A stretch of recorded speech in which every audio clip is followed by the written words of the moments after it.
Suna ki gane san ki ya zama jinin jikina, da tunani na ki ya mamaye min sashin zuciya na. Mai nufin in yo shiru zuciya ta faɗin in zo da kaina, don Allah sai baki daure karba min uzurina. Na yo miki alkawar ke kaɗai zan bai wa sirrikana.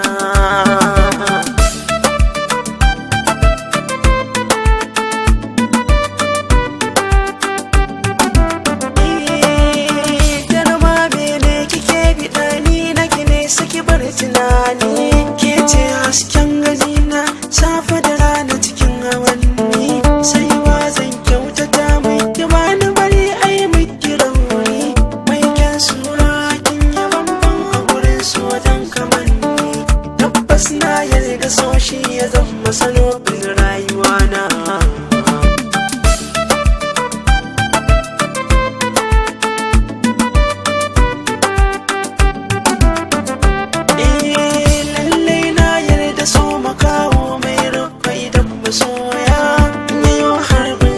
Sam baya nufin ayyo musaya, in ya ɗan so baya buya, yana iya saka ka zan maraya, ko ya saka ka dinga girma. Ashe lamarin so ba saniya, zuciya tuni ta mince biyo rayuwa zaman lumana.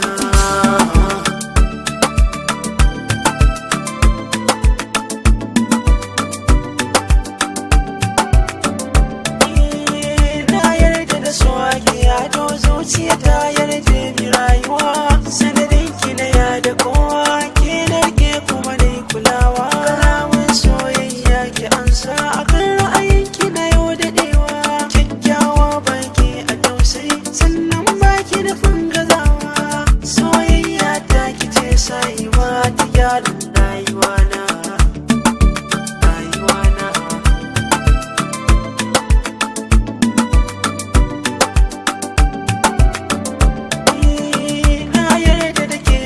So rike ni kisa